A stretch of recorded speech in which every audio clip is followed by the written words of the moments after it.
Paramashivoham Om Nityananda Paramashivoham Om Nityananda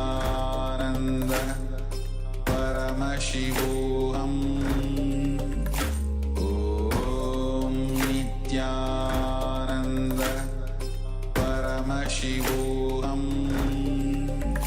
Om Nityananda Paramashivoham Om Nityananda Paramashivoham Om Nityananda Paramashivoham Om Nityananda Paramashivoham Om Nityananda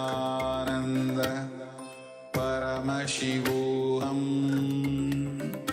Om Nityananda Paramashivoham Om Nityananda Paramashivoham Om Nityananda Paramashivoham Om Nityananda. Yes, you can relax now. So please take a moment and remove the eye bands or any piece of cloth that you use to cover your eyes, and gently, gently let the light back into your eyes.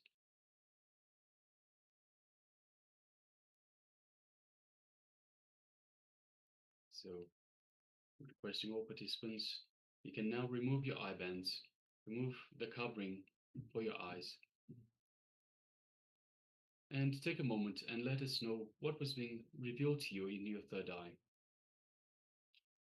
So what was the result of this power manifestation? What was revealed to you by Paramashiva in your third eye? So requesting participants, don't judge, do not have any judgments, do not engage the mind, the logic. Whatever it is that you saw, just write it down. Whatever you experienced, write it down. Yes. So the revelation can come in different forms. You can see it as a color. You can see it different forms, different shapes. It might have occurred to you as a thought, or even you might have felt some experience, something in your body itself. So please, without judging, start sharing. All the participants in the Zoom, you can start sharing on the Zoom chat. All the participants on the YouTube and Facebook, you can start sharing on the YouTube chat and Facebook chat. We'll be responding and attending to each of the comments. So please do not hesitate to share. As most of the participants are new, you might be thinking whether what was revealed to me, was it correct or was it wrong? Do I share or do not? I should not share. I might be wrong. So remember, it is Param Show is manifesting through you. You are not involved in this. It is Samji's energy which is flowing through you. So be relaxed, completely at ease. Share whatever was being revealed.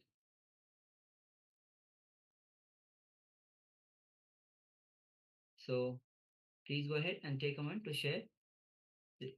You can share by letting us in the chat box. Please letting us know, write it in the chat box, what was revealed to you. What did you see in your third eye? Okay, we have started receiving the revelations. Great. Okay. Requesting all the participants to share.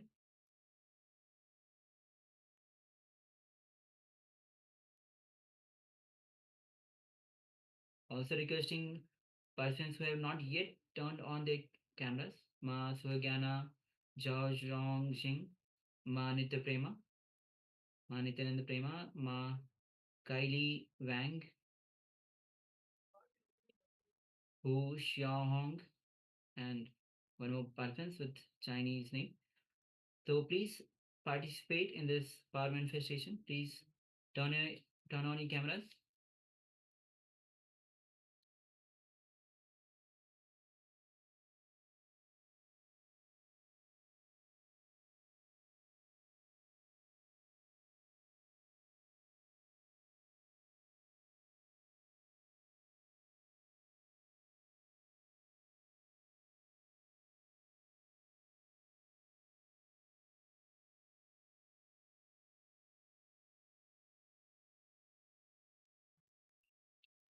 Yes, so we have some sharings. Ma Sia shares green, yellow, and cow. Yes, thank you for sharing, Ma. Ma Lizzie shares a lot of male faces, maybe my past lives, maybe of Master flashed by. Master Swamji's face was one of it. Okay, thank you for sharing, Ma. Ma Pinglu shares petals, heron sybil, rugby football. Okay, thank you, Ma Pinglu, for sharing. Yes. Ma Nitya Ganambananda shares black, purple. Thank you for sharing, Ma. Ma Janin shares pink, peach, juicy feeling, petals, flower shape, light background, round and column shapes. Okay, thank you for sharing, Ma. Yes, thank you for sharing, Ma. And if I can use this example, so Ma Janine has put everything that has come that she has seen in her third eye. So I request all participants, do not judge, do not think, hey, is this correct? Anything that you see in your third eye, just write it all down. So anything that comes up, anything that you think you are that not that you think, but that you are actually seeing in the third eye, please go ahead and just write it down. No judgment.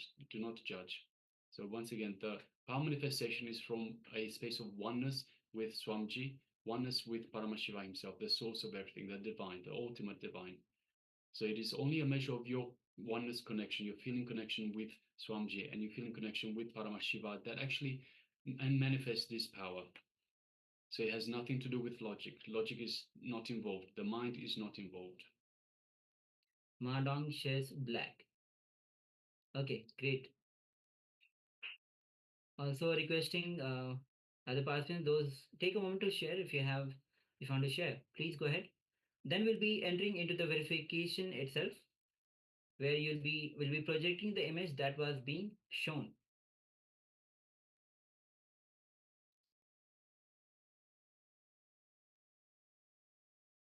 Okay, now let's enter into the liberation. We'll be projecting the image on your screen that was being projected. Yes. Yes, so as you can see, it is a nice little picture. It's a drawing of a person with some stones around where the chakras are. So there's a cup with more stones on the left-hand side. There's some diagrams, some geometrical figures on the left-hand side next to the matching chakra itself, and it looks like some crystal on the right-hand side. And you have a nice plant at the top, and a nice little chain, and of course on some fabric that is multicolored. So yes. So Mahasiyavu says green, yellow, cow. So definitely we have the green and yellow. All the depiction of chakras in them, green is definitely there. Even the small stones have the green color. And yellow, definitely, even in the sketch, you can see the yellow color and the green. Cow, we do not have cows here though. And Okay. we have also the plant that is green itself. So yes, my congratulations, well done. Thank you for sharing. So just to point out to new participants, the participants that have joined the Paramashivoham Level-1 program for the first time, it doesn't matter if you see just a little bit, it is still a power manifestation. So the glimpses, you might get a little glimpse of what is actually being displayed, what was actually being displayed. Anything that is that you have actually seen that has been correct is worth celebrating. So the more you celebrate, the more you trust in yourself, the more you create this feeling connection with Swamiji himself and with Paramashiva. So make sure you celebrate every little win. So everything that you have seen correctly, please make sure that you celebrate. So Yes.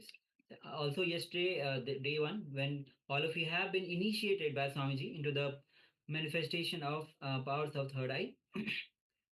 So now we'll be manifesting the powers again and again throughout the session, throughout the Paramashivoham program. We'll have multiple power manifestation. So even if you have not started manifesting yet, you will have the enough opportunities. Remember, only when you start manifesting again and again, you will be doing power manifestation in a much better way. Okay, so Ma.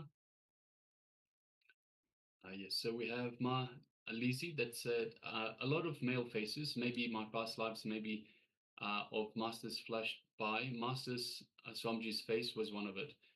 Yes, thank you for sharing, Ma. So the person in the diagram looks like a male body. So yes, just looking through. Yes. So thank you for sharing, Ma. Thank you. Mapinglu shares petals, Hensible, rugby, football.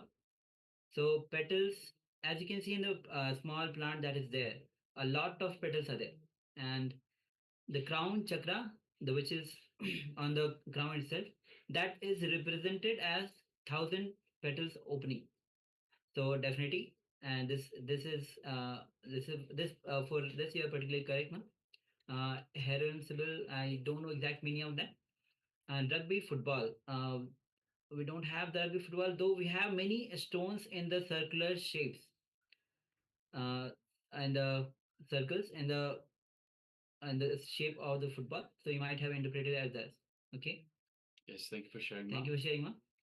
We have Manitya Ganambananda that shares black and purple. So definitely there's a lot of purple in that image, and we have a black stone right bottom left hand corner, and of course there are some dark spots and black stones in the cup itself on the left hand side, immediately on the left. So yes, thank you very much for sharing, Mark. Congratulations. Ma Jinin says pink, beach, peach, juicy feeling, petals, flower shape, light background, round, and column shapes. So definitely we have pink. If you just look at the cloth on the table on which all the items are placed, that has the pink color. Even in the sketch, pink color is there, and juicy feeling. Yes, when you have all the chakra aligned, you will always have the juicy feeling inside you. Petals, definitely we have the petals, the flower shape, and the flower shape as well. As you can see, the small plant that is there has a lot of petals. Light background, yes, the background is light with varied colors, light colors, round and column shapes. Okay, we have a lot of round shapes, definitely. Column shapes. If you look at the chakra, which is on the left side, it is in aligned in a column. So yes, thank you for sharing, Ma. And thank you for manifesting. You have manifested these powers. Almost all the words that you have actually shared is there in the picture. So again, once again, congratulations, Ma. Thank you for sharing. Yes, and we have Ma Donk that shares black. So yes, Ma, there is some black in the image. So as I mentioned earlier, in terms of there's a black stone right on the bottom left-hand side of the corner, and there are some dark spots and some black stones within the cup itself, immediately on the left-hand side of the image. So yes, congratulations for everyone. Well done for manifesting this power of the third eye. We'll be moving on to the second round. So we'll have a second round of this power manifestation. So once again, we request participants to cover their eyes. So let's all cover the eyes once again. And we'll have a second round of this power manifestation.